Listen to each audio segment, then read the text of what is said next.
അപ്പോൾ ഇത് വളരെ വിശിഷ്ടമായൊരു മരുന്നാണ്. ഇത് പൊതുജനങ്ങൾക്ക് ഏറ്റവും ഉപയോഗമുള്ള ഒരു മരുന്നാണിത്. അപ്പോൾ ഇത് രണ്ടും എന്താണെന്ന് ഞാൻ പറയാം. ഈ ബുക്കിനെ കുറിച്ചും ഒന്ന് പറയാം.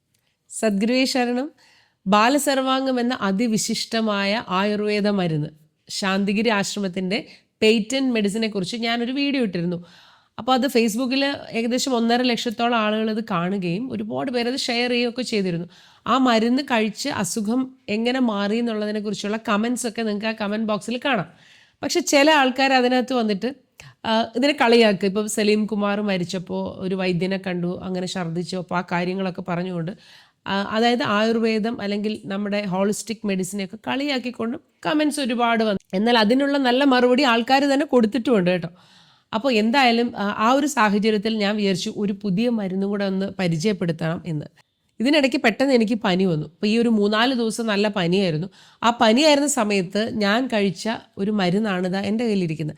അപ്പോൾ ഇതെന്തായാലും നിങ്ങളെ പരിചയപ്പെടുത്തണമെന്ന് എനിക്ക് തോന്നി. അത്രയും ഗുണമുള്ള ഒരു മരുന്നാണിത്.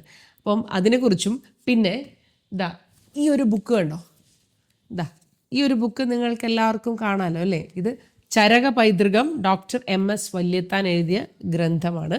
അതിനെക്കുറിച്ചും ഒന്ന് പറയണം എന്ന് എനിക്ക് തോന്നി. അതുമാത്രമല്ല ഒരു മരുന്നും കൂടെയുണ്ട്. ഇതും ഞാനിപ്പോൾ പനിയായിരുന്ന സമയത്ത് കഴിച്ച മരുന്നാണ്. അപ്പോൾ ഇതും വളരെ വിശിഷ്ടമായൊരു മരുന്നാണ്. ഇത് പൊതുജനങ്ങൾക്ക് ഏറ്റവും ഉപയോഗമുള്ള ഒരു മരുന്നാണിത്. അപ്പോൾ ഇത് രണ്ടും എന്താണെന്ന് ഞാൻ പറയാം. ഈ ബുക്കിനെ കുറിച്ചും ഒന്ന് പറയാം.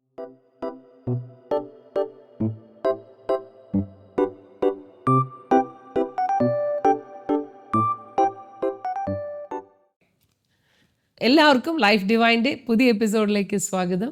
ഞാൻ ആശാലത ശ്രീ. ഇപ്പോൾ വൈദ്യന്മാർ മരുന്ന് കൊടുത്തത് കൊണ്ട് ആരെങ്കിലും മരിച്ചെന്നോ അല്ലെങ്കിൽ കൊടുക്കാതിരുന്നത് കൊണ്ട് മരിക്കാതിരിക്കുമെന്നോ എന്നൊക്കെ പറയുന്നതിന് മുമ്പ് എല്ലാവരും ഒന്ന് ശ്രദ്ധിച്ചറിയാം. ഏറ്റവും കൂടുതൽ ആൾക്കാർ മരിക്കുന്നത് എവിടെയാണ്? നമ്മുടെ മെഡിക്കൽ കോളേജിൽ തന്നെയാണ്. അപ്പോൾ അതുകൊണ്ട് നമ്മൾ ആരെങ്കിലും ഇംഗ്ലീഷ് മെഡിസിൻ കഴിക്കാതിരിക്കുന്നുണ്ടോ? അപ്പോൾ ആയുർവേദ മരുന്ന് കഴിച്ചു, അല്ലെങ്കിൽ സിദ്ധമരുന്ന് കഴിച്ചു, അല്ലെങ്കിൽ ഏതെങ്കിലും ഒരു ഹോളിസ്റ്റിക് മെഡിസിൻ കഴിച്ചു, എന്നിട്ട് അയാൾ മരണപ്പെട്ടാൽ അതെല്ലാം കൂടെ ആ മരുന്നിൻ്റെ പുറത്ത് കൊണ്ടുവന്ന് വെക്കുന്നത് അത് തികച്ചും ബാലിശമായിട്ടുള്ള ഒരു കാര്യം മാത്രമാണ്. ചിന്തിക്കുന്ന ഏത് മനുഷ്യർക്കും അത് അറിയാൻ പറ്റും അല്ലേ. എല്ലാം ചികിത്സിച്ച് മടുക്കുമ്പോഴാണ് പലരും ആയുർവേദത്തിൽ എത്തുന്നത്. അതായത് എല്ലാത്തിൻ്റെ ഒരു ക്ലൈമാക്സ് എത്തുമ്പോഴാണ് അവിടെ എത്തുന്നത്.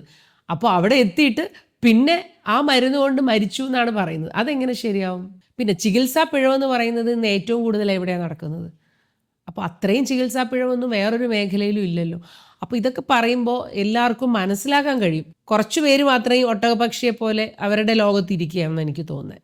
പിന്നെ ആയുർവേദം എന്ന് പറയുന്നത് ആയുസ്സിൻ്റെ വേദമാണ്. ഋഷിവര്യന്മാർ എഴുതിയ ഭാരതത്തിൻ്റെ